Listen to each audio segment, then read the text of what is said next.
Lisboa, 29 de março. Realizou-se há 15 dias, tem tomar, um congresso operário, isto é, de associações de classe ou de resistência, que parece ter sido o mais importante até hoje celebrado em Portugal, não só pelo número dos sindicatos representados, 103, com cerca de 90.000 associados, mas ainda pelos debates ali travados e pelas resoluções ali tomadas. Convocado por membros do Partido Social Democrático, inspirou a princípio certa desconfiança da parte dos partidários da perfeita independência do movimento operário, de classe, ante todos os partidos políticos. Parecia-lhes aquilo um jogo de habilidosos captadores, feito em momento de desorganização sindicalista e de perseguição governamental. Tanto mais que os promotores da reunião recusaram de começo adiar a sua celebração, só o fazendo depois por causa das greves ferroviárias. A situação geral modificou-se enfim um pouco e ao Congresso acudiram grande número de delegados. O primeiro embate sério entre os sindicalistas e os sociais-democratas foi a propósito de 7 delegados que, não sendo operários nem sindicalizados, ou não tendo uma das duas qualidades, um deles era deputado, outro era médico, eram pelos sindicalistas tidos como intrusos na Assembleia e na organização de classe. Por fim, para evitar a cisão logo no início e para mostrar extrema boa vontade, uma maioria conciliadora, determinando que para o futuro se não repetisse o caso, consentiu que ficassem os 7, por aquela vez, em atenção às associações representadas. E os 7 aceitaram o favor. Em suma, por entre as naturais dificuldades, o Congresso conseguiu chegar ao fim, ao menos provisório, de uma base de unificação da família proletária sobre o terreno da luta contra o patrão e seus esteios, com os meios que provêm da força dos braços produtores e da união desses braços. Ficou constituída a transitória União Operária Nacional, para daqui a 2 anos, em Coimbra, se edificar definitivamente a Confederação Operária Portuguesa. A UON agrupa provisoriamente os sindicatos profissionais e mistos de indústria, não pertencendo a nenhuma escola política ou doutrina religiosa, não podendo tomar parte coletivamente em eleições, manifestações partidárias ou religiosas, e tem por fim promover nacionalmente a união dos trabalhadores assalariados para a defesa dos seus interesses morais e materiais, econômicos e profissionais, estudar e propagar os meios de emancipação do proletariado e defender em público as reivindicações econômicas dos trabalhadores, servindo-se para isso de todos os meios de propaganda.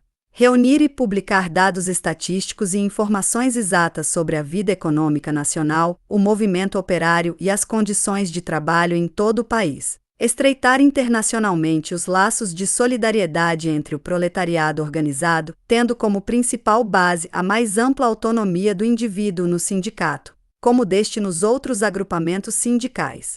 O Congresso não agradou inteiramente aos ciosos da independência sindical, aos que desejam um operariado emancipando-se verdadeiramente a si próprio, tratando dos seus próprios interesses, e com razão se vê um perigo em certo artigo, o 32º, dos Estatutos, que não exclui terminantemente a possibilidade de penetrar nos corpos administrativos sindicais um operário que se faça deputado, um detentor de autoridade por eleição popular. Mas esperemos que a atividade e a vigilância dos revolucionários neutralizem esse perigo e que um futuro Congresso definitivamente o suprima, sem perigo de novas divisões. Alia jacte est.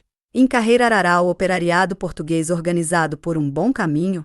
A meu ver, para que a organização operária de resistência se eleve, pela ação, pela experiência, pela discussão, à concessão superior de um interesse geral de classe, que possa abranger o de toda a humanidade, pela integração de toda ela na classe única dos produtores úteis, possuidores em comum de todos os meios de produzir. A minoria consciente que atua no seu cio como fermento revolucionário deve evitar 2 escolhos. O primeiro é a subordinação da organização operária a um partido político ou a adoção oficial de uma doutrina, por mais revolucionária que seja. O segundo é, com o pretexto de independência, suprimir dentro do sindicato o franco e leal embate dos métodos e ideias, agindo no terreno e com os meios que o sindicato oferece.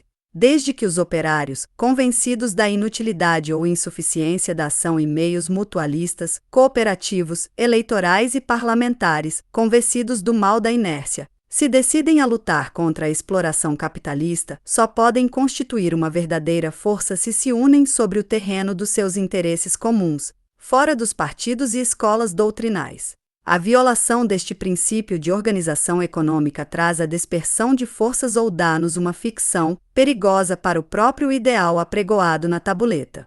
As ideias de uma minoria artificialmente atribuídas à maioria inconsciente. Mas a independência ante os partidos e escolas, a autoadministração da organização operária, não implica a expulsão do seio do sindicato dos ideais e das inevitáveis reações destes sobre a ação sindical. O sindicato não toma parte oficial em manifestações partidárias, não exerce funções que lhe não são próprias, age com os seus meios e no seu campo, mas nada mais. Unir forças não é nivelar tendências, nem abdicar opiniões. Pelo contrário, a alma da união está na tolerância e no respeito mútuo das opiniões, assim como a alma do movimento operário é a livre expansão das ideias, procurando conquistar, não os estatutos e as declarações oficiais, mas o espírito dos associados e das massas, para se traduzir espontaneamente em factos.